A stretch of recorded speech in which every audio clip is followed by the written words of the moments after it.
Obama mới 63 tuổi, tại sao không tranh cử Tổng thống Hoa Kỳ một lần nữa? Cuộc bầu cử Tổng thống Mỹ vừa mới bắt đầu cho cả thế giới. Ngày ăn dưa xem kịch lại đến Trump với tư cách là cựu Tổng thống Hoa Kỳ. Đó là sự trở lại của nhà vua. Sẽ có trận đấu cuối cùng với Biden. Biden dạo này cũng già rồi. Về cơ bản không có chỗ cho sự phản kháng. Suy cho cùng, dưới thời chính quyền Biden, môi trường chính trị của ông có thể nói là khác để mọi người cảm thấy Trump chắc chắn sẽ thắng lần này. Nhưng có người chợt nghĩ tới một điều, đó cũng là tư cách của một cựu Tổng thống Hoa Kỳ và Biden lớn tuổi hơn, ông ấy Obama trẻ hơn Trump, nhưng tại sao lần này Obama không tranh cử Tổng thống? Ông năm nay mới 63 tuổi, trẻ hơn Biden 19 tuổi. Xét về mặt chính trị, đột còn rất trẻ, rõ ràng vẫn còn rất trẻ. Tại sao Obama không ra tranh cử Tổng thống nữa? Có thể có những cân nhắc chính trị đằng sau điều này. Cũng có một vấn đề pháp lý đầu tiên, chúng ta cần làm rõ một sự kiện lịch sử. Obama, lý tại sao ông không thể tái tranh cử Tổng thống Hoa Kỳ? Bởi vì ông đã phục vụ 2 nhiệm kỳ liên tiếp với cách là Tổng thống, theo các quy định có liên quan của Hiến pháp Hoa Kỳ. Không ai có thể liên tục phục vụ với tư cách là Tổng thống Hoa Kỳ quá 2 nhiệm kỳ. Nguồn gốc của quy định này để truy tìm trở lại đến một nhân vật vĩ đại trong lịch sử Hoa Kỳ. George Washington. Washington là tài sản quốc gia của Hoa Kỳ, chiếm giữ một vị trí quan trọng trong lịch sử Hoa Kỳ. Vị trí quan trọng, ông không chỉ lãnh đạo chiến tranh cách mạng Hoa Kỳ đánh bại thực dân Anh, ông còn một mình sáng lập ra trinh đẹp. Những đóng góp to lớn vào uy tín cao của Washington khiến ông trở thành một nhân vật quan trọng trong lịch sử Hoa Kỳ, một trong những vị tổng thống được kính trọng nhất. Do đó, tổng thống tiếp theo của Hoa Kỳ, họ hầu như luôn được so sánh với Washington. Sau khi phục vụ 2 nhiệm kỳ tổng thống tại Washington, mặc dù dư luận hy vọng ông sẽ tiếp tục được tái đắc cử, nhưng Washington kiên quyết từ chối. Ông hy vọng mình sẽ xinh đẹp. Đất nước có thể trở thành một quốc gia dân chủ. Quyết định của Washington đặt ra một tiền lệ quan trọng cho Hoa Kỳ. Tức là, Tổng thống Hoa Kỳ không được phục vụ quá 2 nhiệm kỳ. Đây là một quy định bằng văn bản, sau đó được ghi vào Hiến pháp Hoa Kỳ, đã trở thành một điều khoản pháp lý chính thức. Vì vậy, không ai phục vụ 3 nhiệm kỳ với tức là Tổng thống Hoa Kỳ trừ khi họ có thể chứng tỏ mình vĩ đại hơn Washington. Nếu không thì gần như là không thể. Obama là một chính trị gia xuất sắc, cũng tuân theo quy tắc này trong lịch sử nước Mỹ. Washington là một đỉnh cao không vượt qua. Sự lãnh đạo và tầm nhìn của ông về tương lai của đất nước sâu sắc biến thành một nhân vật trong lịch sử nước Mỹ. Một người huyền thoại, mặc dù các tổng thống sau này, Robert Thomas và Abraham Lincoln. Lincoln là một người đàn ông xuất sắc, nhưng mỗi người trong số họ, mỗi người đều có những đặc điểm và hạn chế riêng. Robert Training nổi tiếng với lý tưởng bát tước và dân chủ, nhưng kỹ năng học tập của ông đôi khi trở thành khuyết điểm. Ông Lincoln, với lập trường đạo đức vững chắc và lòng trung thành với đất nước, nổi tiếng vì sự trung thực, nhưng thật không may, ông đã qua đời trong nhiệm kỳ của mình, không hoàn thành tất cả các cải cách của mình, cho đến khi Franklin Delano Roosevelt xuất nước Mỹ chào đón cuộc tái đắc cử đầu tiên. Các tổng thống đã phục vụ hơn 2 nhiệm kỳ. Roosevelt trong nhiệm kỳ đầu tiên đã thành công đưa Hoa Kỳ thoát khỏi cuộc đại suy thoái, phục hồi nền kinh tế đất nước.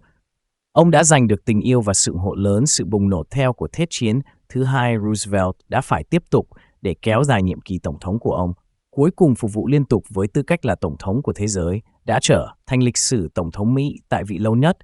Tuy nhiên, quyền lực lâu dài của Roosevelt cũng gây ra một số vấn đề. Ảnh hưởng chính trị của ông quá lớn, nhiều đến mức chính phủ Hoa Kỳ đầy những người bạn thân và những người ủng hộ điều này ở một mức độ nào đó, làm suy yếu sự cân bằng chính trị truyền thống của Hoa Kỳ và kiểm tra và cân bằng quyền lực, diễn biến chính trị và sửa đổi hiến pháp trong lịch sử Hoa Kỳ. Giới hạn nhiệm kỳ gây ra hậu quả sâu rộng.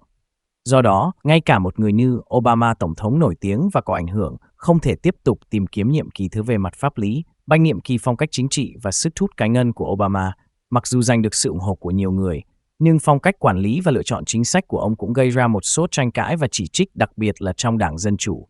Một số đảng viên Dân Chủ lớn có lẽ thất vọng với thành tích của ông. Điều này có thể là do ông không thể giành được đủ sự ủng hộ trong đảng. Một lý do để tiếp tục tranh cử tổng thống. Về việc liệu Obama có sẵn lòng hay không, hoặc can đảm kéo dài chiến tranh bằng cách khiêu khích, kéo dài nhiệm kỳ tổng thống của mình. Điều này giống như một cuộc thảo luận mang tính suy đoán hơn. Trên thực tế, trong nhiệm kỳ của Obama chiếu cam kết phục hồi kinh tế trong nước, thay đổi hợp tác về cải cách chăm sóc sức khỏe và chính sách đối ngoại, và không được chứng minh là đi đến cực đoan, có xu hướng sử dụng các biện pháp để kéo dài nhiệm kỳ. Nhưng ở một mức độ nào đó, chính vì sự dịu dàng đã khiến nhiều chính sách của ông trở nên bất lợi. Obama có kinh nghiệm chính trị, nhưng từng là giáo viên và luật sư. Những nghề này phù hợp với những người tham gia rút quân, không có tác động tích cực nào đến chính sách chăm sóc sức khỏe và sắc tộc của Obama. Nó thậm chí còn đặt nhiều bãi mìn cho nước Mỹ sau này. Thất bại. Và chính quyền Biden đã gây ra rất nhiều rắc rối, đặc biệt là vấn đề rút quân khỏi Afghanistan. Nếu Biden không rút quân, điều đó có nghĩa là Hoa Kỳ đã phá vỡ lòng tin của mình trước toàn thế giới. Điều này dẫn đến việc rút quân vội vã khỏi Afghanistan và phản ứng của thế giới đối với Biden và sự nghi ngờ của chính phủ Hoa Kỳ. Có thể nói rằng, tất cả đều là mớ hỗn độn tiêu cực còn sót lại của Obama. Obama, chính trị gia từng chiếm giữ Nhà Trắng, hiện đã 63 tuổi. Tại sao anh lại chọn không chơi nữa? Còn việc theo đuổi ngai vàng của Tổng thống Mỹ thì sao? Có những lý do phức tạp đằng sau việc này. Nhìn lại sự nghiệp chính trị của ông Obama, khởi đầu không được chú ý trong cuộc bầu cử sơ bộ của Đảng Dân Chủ. Ông không phải là ứng cử viên được các nhà lãnh đạo đảng ưa chuộng nhất tại Chiang Mai. Vào thời điểm đó, nhiều phe phái trong Đảng Dân Chủ đang đối đầu với nhau. Cuối cùng, tôi đã chọn không thuộc về bất kỳ ai. Ứng cử viên Obama thuộc phe nào? Phong cách chính trị của Obama, kiểu mà các ông chủ đảng thích, không hoàn toàn nhất quán. Con đường đến với chức tổng thống của ông có thể nói là một sự trùng hợp. Trong thời gian Obama làm tổng thống, thành tích của ông không đáp ứng được hoàn toàn kỳ vọng của đảng, cũng không đáp ứng kỳ vọng của các ông chủ. Vì vậy, khi nghĩ đến việc tái tranh cử, đương nhiên, rất khó để giành được sự ủng hộ mạnh mẽ trong đảng. Bản thân Obama, ông cũng bày tỏ sự không đồng tình với chức tổng thống trước công chúng. Kiệt sức vì công việc, ông từng thừa nhận những năm tháng làm tổng thống khiến ông già đi nhanh chóng. Trước khi trở thành tổng thống, Obama và tuổi trẻ, một hình ảnh sống động chiếm được tình cảm của công chúng. Tuy nhiên, sau khi vào Nhà Trắng, hai bên thái dương của ông nhanh chóng chuyển sang màu trắng. Điều này phản ánh sức nặng của dinh thự tổng thống. Obama là một người rất nghiêm túc. Mặc dù đã nỗ lực, không phải lúc nào cũng mang lại kết quả như mong muốn, nhưng kiểu tính cách này, thay vào đó, nó làm tăng thêm áp lực công việc của ông. Sau khi rời Nhà Trắng, ông tỏ ra thoải mái và vui vẻ hơn bao giờ hết. Ông bắt đầu đi khắp đất nước để thuyết trình viết sách và dần dần tích lũy được một lượng tài sản nhất định. Đối với Obama, sống một cuộc sống giàu có và yên bình, có vẻ như việc này còn nghiêm túc hơn việc đảm nhận lại chức tổng thống. Hấp dẫn hơn, Trump và Biden đang trong cuộc chiến khốc liệt, đã giành được nhiều lựa chọn hàng tuần, chiếm được lợi thế lớn. Trong đó, có nhiều người được cho là có khả năng tấn công Trump, đối thủ thách thức. Không còn nghi ngờ gì nữa, Trump sẽ không giết ông ta, có vẻ như Trump sắp trở lại Nhà Trắng trung thành của mình. Trump quá quyết tâm vào Nhà Trắng, một trong những lý do là bữa tối Nhà Trắng năm 2011. Trong buổi tối này, ông đã phải chịu sự sỉ nhục lớn nhất kể từ khi sinh ra vào tối ngày 20 tháng 4 năm 2011. Bữa tiệc tối được tổ chức tại Nhà Trắng, người tổ chức bữa tối này là chính phủ Mỹ. Những người được mời đều là những nhân vật quan trọng từ mọi tầng lớp xã hội tại Hoa Kỳ. Trong cộng đồng doanh nghiệp, Donald Trump là một tên rất tiêu biểu bữa tiệc hoành tráng này của cộng đồng bất động sản New York. Ông ấy là một trong những khách có hơn 2.600 người tham dự, những nhân vật nổi bật từ mọi tầng lớp xã hội. Chắc chắn, Trump đã trở thành một trong những người bắt mắt nhất, mặc dù ấy không phải những người đứng đầu trong danh sách giàu có, nhưng danh tiếng của ông ấy chắc chắn là lớn nhất. Thậm chí còn có lời đồn về một vở kịch khách mời nếu có điều gì bất ngờ xảy ra tại bữa tiệc này. Ví dụ, có người thả một quả bom. Khi đó, toàn bộ nước Mỹ có thể gặp khủng hoảng. Vào thời điểm quan trọng của bữa tiệc, khi đó là Tổng thống Mỹ Barack Obama xuất hiện trên bục phát biểu. Có thể nói rằng, mọi ánh mắt đều đổ dồn về phía ông. Không khí của bữa tối lên đến cao trào. Sự xuất hiện của Obama đi kèm với bài phát biểu của mình. Lúc đầu khách không nhận ra ý nghĩa sâu sắc hơn của bài phát biểu này. Tuy nhiên, khi Obama vẫy tay chào mọi người và bắt đầu phát biểu, mọi chuyện dần trở nên rõ ràng. Obama lần đầu xuất hiện trên màn ảnh rộng hiển thị hình chiếu. Giấy khai sinh của anh ấy xác nhận rằng anh ấy sinh ra ở Hawaii, Hoa Kỳ. Hành động này có vẻ như Trump chợt nhớ ra rằng mình đã có một sai lầm trong quá khứ. Trong một cuộc phỏng vấn truyền thông trước đây, Trump đã nói với phóng viên ông nghi ngờ Obama không thực sự sinh ra ở Mỹ. Thay vào đó, ông ta có thể sinh ra ở một quốc gia Đông Nam Á. Vào thời điểm đó, nếu suy đoán này của ông Trump là đúng, vậy tính hợp pháp của Tổng thống Obama sẽ bị thẩm vấn. Tuy nhiên, động thái của Obama chắc chắn là dành cho Trump, một sự phản bác mạnh mẽ đối với những nhận xét của Trump trong quá khứ. Cần nói rõ, một điều khoản pháp lý độc đáo ở Hoa Kỳ. Chỉ những công dân sinh ra ở Hoa Kỳ mới có đủ điều kiện ra tranh cử tổng thống.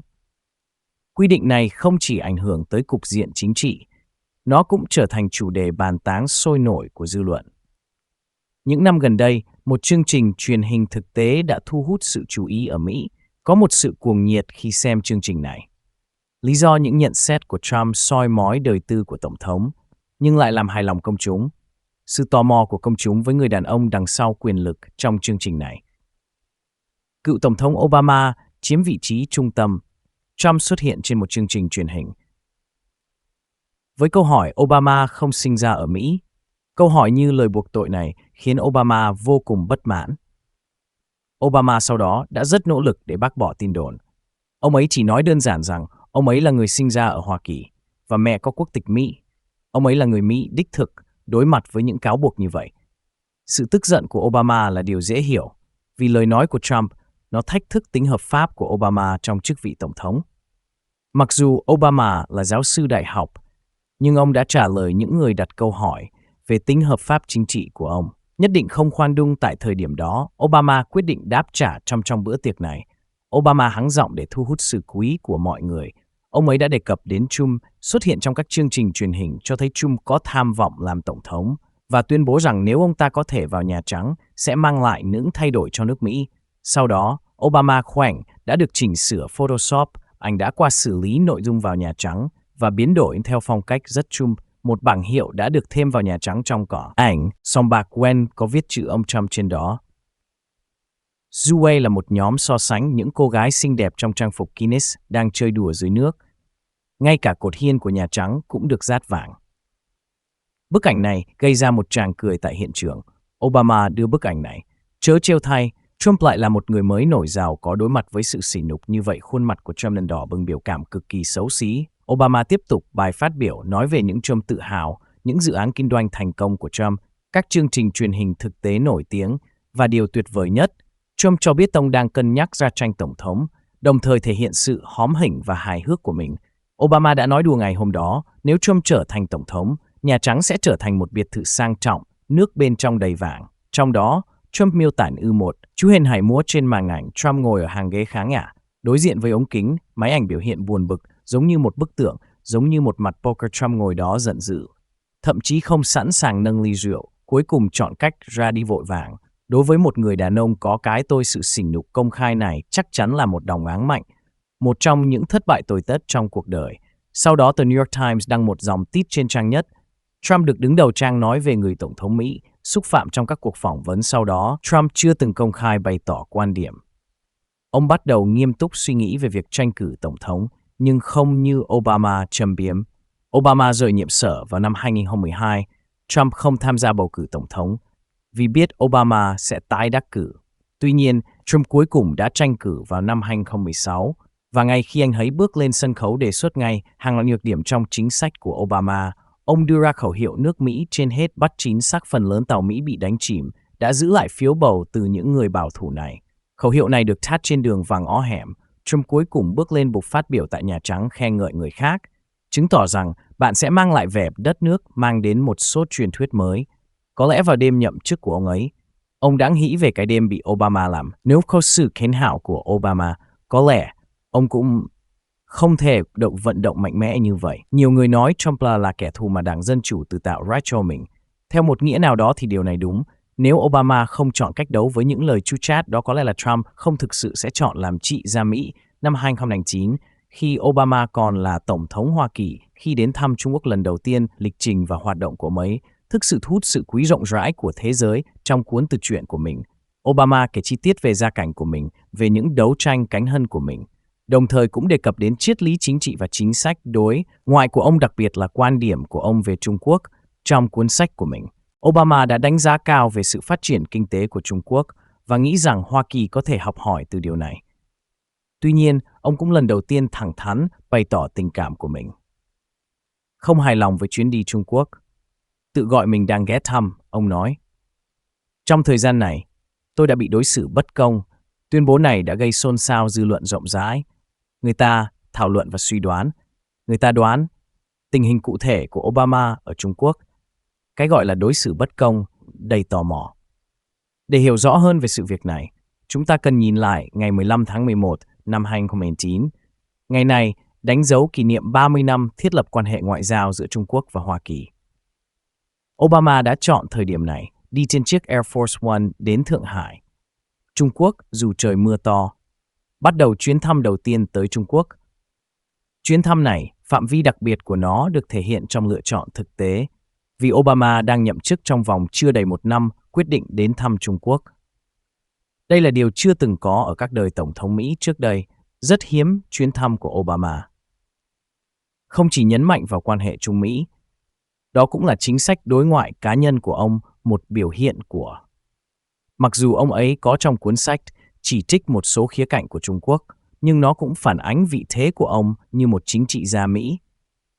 Hiểu biết sâu sắc về quan hệ quốc tế và những hiểu biết độc đáo vào đầu thế kỷ 21, thế giới nhìn chung đang chú ý đến hướng đi của quan hệ Trung Mỹ, một sự suy đoán lan rộng khắp thế giới Trung qua Mỹ có thể đã bắt đầu từ bỏ chiến lược đối đầu lẫn nhau. Nước Mỹ dường như đang cố gắng mở trở lại tuần trăng mật với Trung Quốc, và Tổng thống Obama được Trung Quốc tới thăm đã gửi một tín hiệu mạnh mẽ.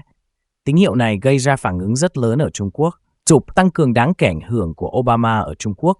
Trước chuyến thăm Trung Quốc của Obama, Trung Quốc đã tiến hành một cuộc khảo sát câu hỏi quy mô lớn trên toàn quốc. Số lượng người tham gia lên tới 130.000. Kết quả khảo sát cho thấy hầu hết mọi người phản ứng với chuyến thăm của Obama là coi ông là một nhân vật quan trọng trong lịch sử nước Mỹ, một trong những tổng thống lôi cuốn nhất, và hy vọng rằng chuyến thăm của ông sẽ làm giảm bớt căng thẳng mối quan hệ căng thẳng giữa Mỹ. Madame Tussauds Thượng Hải tưởng Obama thậm chí còn được chuẩn bị từ trước. Cả điều này là tín hiệu tốt cho quan hệ Trung Mỹ, có thể có một bước ngoặt tuyệt vời. Tuy nhiên, không phải ai cũng hào hứng với chuyến quốc của Obama. Lạc quan, nhiều cư dân mạng cho rằng dù phong cách cá nhân của Obama rất đáng ngưỡng mộ, nhưng về những vấn đề liên quan đến lợi ích quốc gia, ông ấy có thể vẫn giống các tổng thống Mỹ trước đây, chướng ngại và tầng dấu họng hĩ chuyến thăm của Obama có lẽ chỉ là một cử chỉ thân thiện nhằm hạ thấp cảnh giác của người Trung Quốc. Không may những lo lắng của cư dân mạng này dường như đã được xác nhận. Chuyến thăm của Obama bắt đầu thành công tốt đẹp, nhưng cuối cùng nó không giải quyết được bất kỳ vấn đề thực sự nào. Trong chuyến thăm năm 2009, một số người của Obama khơi dậy sự nghi ngờ của mọi người. Giống như tại sao anh lại chọn âm mưu vào lúc nửa đêm. Obama là luật sư và giáo viên đại học. Anh ấy có tài ăn nói đặc biệt. Từ khi đến Trung Quốc, ông đã có một loạt bài phát biểu. Đặc biệt là bài phát biểu nổi tiếng của ông ở Thượng Hải đã thể hiện đầy đủ khả năng của mình với tư cách là một người trí tuệ. Trí tuệ và sự nhạy bén. Trong bài phát biểu ở Thượng Hải, Obama lần đầu chào mọi người bằng tiếng Thượng Hải. Động thái này gây ra cuộc tranh luận sôi nổi tại hiện trường. Ông khéo léo kết nối các sự kiện lịch sử khác nhau, từ ngoại giao bóng bàn đến tuần trăng mật giữa Trung Quốc và Mỹ, bày tỏ hy vọng rằng Hoa Kỳ không tìm cách kìm chế Trung Quốc và mong chờ tương lai tầm nhìn hợp tác chặt chẽ hơn với Trung Quốc. Bài phát biểu này đã gây ra hậu quả lớn trong nước. Tuy nhiên, trong những lần tiếp xúc sau đó với sinh viên Trung Quốc, Obama có vẻ hơi khó chịu. Ông ấy đã nhận lời từ Thượng Hải, trả lời câu hỏi của sinh viên 8 trường đại học. Mặc dù câu trả lời của ông ấy là không tì vết, nhưng không cung cấp bất kỳ thông tin quan trọng nào. Về vấn đề eo biển Đài Loan, quan hệ Trung Mỹ và các vấn đề then chốt như việc rút quân khỏi Afghanistan, Obama đã có thái độ lảng tránh. Không có câu trả lời tích cực nào được đưa ra. Trong cuốn tự truyện của Obama, ông ấy mô tả trải nghiệm của mình khi đến thăm Trung Quốc. Ông chỉ ra rằng thanh niên Trung Quốc không phải vì ông là Tổng thống Hoa Kỳ và thể hiện sự tôn trọng đặc biệt với anh ấy, nhưng hãy đối xử với anh ấy như một người bình đẳng. Thậm chí còn có một chút nghi ngờ trong giao tiếp. Thái độ này phản ánh sự mất lòng tin của giới trẻ Trung Quốc đối với Hoa Kỳ. Họ đặt chuyến thăm của Obama và coi nó như buổi biểu diễn của một người, nghĩ rằng bài phát biểu của Obama thật tuyệt vời, nhưng nó không thực sự giúp ích gì trong việc cải thiện quan hệ Trung Mỹ. Sinh viên nghĩ Obama có sức lôi cuốn, nhưng lời nói của anh ấy quá khéo léo, thiếu giao tiếp thực sự. Obama trong chuyến thăm Bắc Kinh thể hiện sự nhạy cảm chính trị cực kỳ cao. Ông đã đến thăm Tử Cẩm Hành và Vạn Lý Trường Thành và bày tỏ sự ủng hộ của mình trên bảng tin lời cảm ơn nồng nhiệt từ người dân Trung Quốc. Dường như ông ấy đang cho thế giới thấy nỗ lực xây dựng quan hệ tốt đẹp của Mỹ với Trung Quốc. Nhưng đằng sau hậu trường, thái độ của Obama với Trung Quốc là thận trọng, thậm chí có Theo cuốn Từ truyện miền đất hứa của ông và đoàn tùy tùng cảm thấy lo lắng sau khi đến Thượng Hải. Trương Hách khó chịu, họ lo lắng bị theo dõi ở nơi công cộng. Vì thế bọn tội phạm hết sức thận trọng để ngăn chặn việc rò rỉ bí mật nhà nước. Họ thậm chí còn không vào phòng khách sạn vào ban ngày nữa. Tôi không bật đèn khi về nhà vào ban đêm, ăn và tắm trong bóng tối. Khi thảo luận về công việc chính thức, họ sẽ tìm ai đó có thể chặn việc giám sát phòng riêng để thiết bị. Hành động thận trọng của Obama nêu ra một số câu hỏi. Tại sao ông ấy lại thận trọng như vậy ở Trung Quốc? Ngay cả những cuộc thảo luận về âm mưu cũng được tiến hành trong bóng tối. Obama đoán nhân viên khách sạn. Có lẽ họ đều là kẻ nghe lén.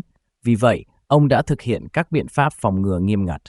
Ông bày tỏ, mặc dù không có bằng chứng thuyết phục về điều này, nhưng bạn phải chuẩn bị đầy đủ để đối phó với các mối đe dọa có thể. Tuy nhiên, đối với Trung Quốc, tuyên bố này là một sự xúc phạm lớn vì Trung Quốc sẽ không thực hiện những biện pháp hành hạ như vậy để do thám người Mỹ trên thực tế. Người Mỹ là những người áp dụng phương pháp này. Dưới thời chính quyền Obama lộ diện một trong những bê bối lớn nhất nước Mỹ. Kế hoạch này chỉ giám sát toàn thế giới, bao gồm các đồng minh của Mỹ. Obama đã đẩy chương trình giám sát này lên đến đỉnh điểm trong bối cảnh chính trị và kinh tế quốc tế ngày nay. Quan hệ Trung Mỹ chắc chắn là tốt nhất, một trong những mối quan hệ song phương quan trọng trong những năm gần đây với cuộc chơi toàn cầu hóa và các thế lực chống toàn cầu hóa. Quan hệ thương mại giữa vùng Đông Bắc và Trung Quốc ngày càng phức tạp gần đây. Nhiều chuyên gia và nhà phân tích đã chỉ ra rằng nếu Trump thắng Nhà Trắng lần nữa, Trung Quốc có thể phải đối mặt với áp lực thuế quan chưa từng có. Tuy nhiên, so với vài năm trước của Trung Quốc, đã có những thay đổi đáng kể về tư duy và sự chuẩn bị giới chính trị và kinh doanh trong nước. Gần như sẵn sàng để đối phó với nó, hãy chuẩn bị đầy đủ cho tình huống xấu nhất. Trump trong chiến dịch tranh cử năm nay đã yêu cầu nhiều lần sẽ bị đánh đối tất cả nhập khẩu từ Trung Quốc. Thuế quan trên 60% tuyên bố này mối quan tâm rộng rãi trong cộng đồng quốc tế. Nhà nghiên cứu quan hệ quốc tế hiện đại, Trung Quốc nguyên viện trưởng Viện Kinh tế Thế giới, nhà nghiên cứu Chen Fengying tin rằng một cuộc chiến thương mại khác Trung Quốc và Hoa Kỳ dường như không thể tránh khỏi bất chấp điều này. Báo cáo phân tích cho thấy Trung Quốc đã chuẩn bị đầy đủ cho việc này. Trong kế hoạch chính sách được công bố của Trump, dự luật thuế quan đã được đề xuất ở đây. Ông dự định hủy bỏ vị thế quốc gia hiểu biết nhất của Trung Quốc, áp thuế bổ sung 60% lên hàng Trung Quốc gửi đến tất cả bên ngoài Trung Quốc. Hàng nhập khẩu phải chịu mức thuế 10%. Động thái này có nghĩa Trump sẽ phá vỡ hoàn toàn hệ thống thương mại tự do. Dù là Trung Quốc hay đồng minh của Mỹ, tất cả đều nằm trong cuộc chiến. Thuế quan cho Trump tại sao chúng ta nên áp thuế đối với EU. Lời giải thích thông đưa ra là EU không nhập nông sản từ Mỹ, dẫn đến chênh lệch thương mại hàng năm giữa họ và châu Âu hơn 200 tỷ. UBS báo cáo rằng nếu tốt đẹp Trung Quốc áp đặt hàm lượng nước mới 60% trên tất cả sản phẩm. Trung Quốc khi đó tốc độ tăng trưởng GDP của Trung Quốc sẽ giảm 2,5 điểm phần trăm. Tốc độ tăng trưởng kinh tế hiện nay của Trung Quốc là 5%. Chúng ta có thể thấy từ báo cáo của UBS rằng họ cũng lo lắng hơn về hành động của Mỹ chống lại Trung Quốc. Một đợt mới chiến tranh thương mại đa điều này có thể trở thành mục tiêu quan trọng trong nhiệm kỳ của Trump.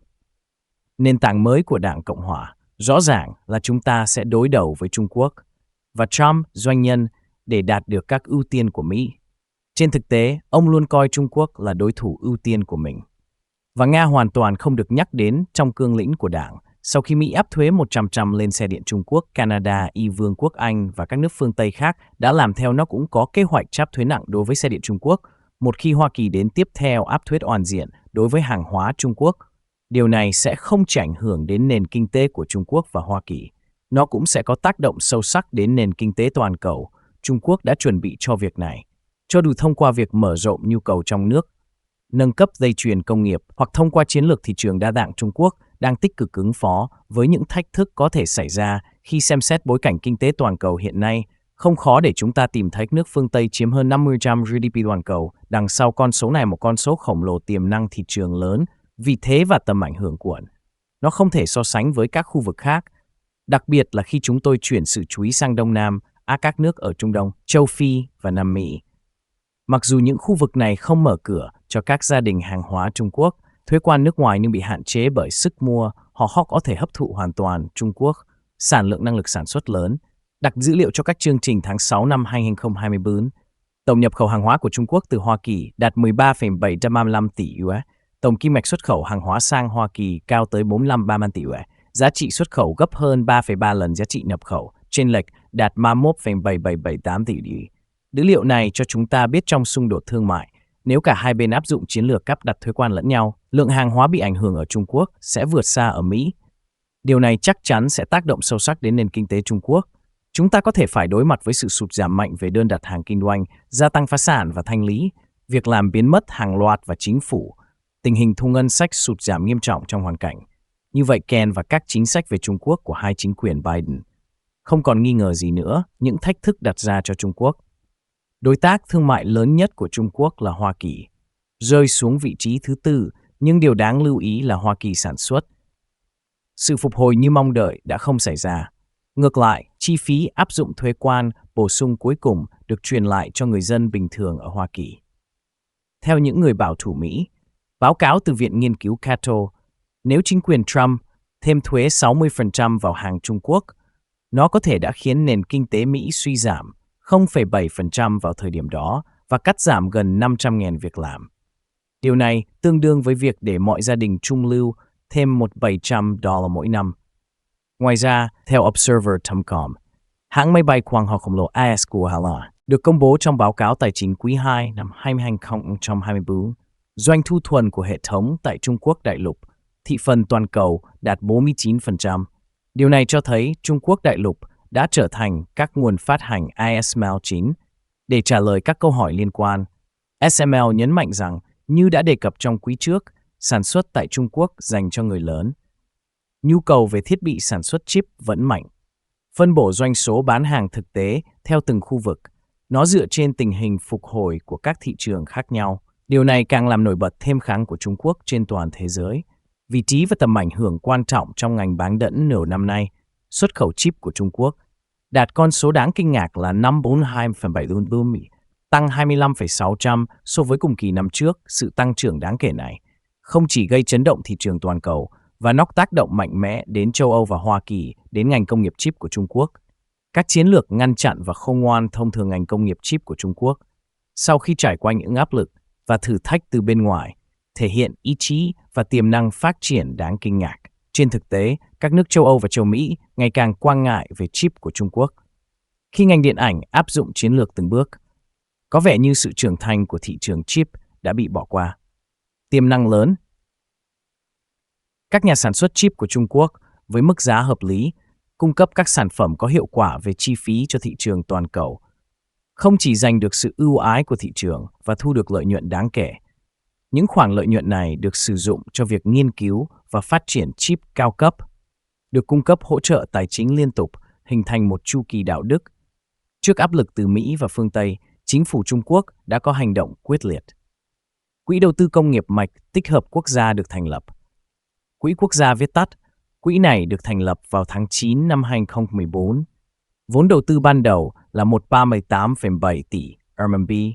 Mục tiêu chính là hỗ trợ phát triển sản xuất mạch tích hợp, cũng chú ý đến thiết kế, thiết bị, vật liệu đóng gói và thử nghiệm và các ngành liên quan khác.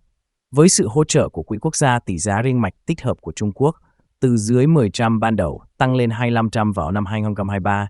Khối lượng sản xuất và doanh thu của ngành đã đạt mức tăng trưởng hơn 4 lần. Khi Silicon của Huawei, chất bán dẫn đã trở thành chip hàng đầu thế giới, một trong những nhà sản xuất đồng chip Kirin và Qualcomm, các sản phẩm của Apple cạnh nhau.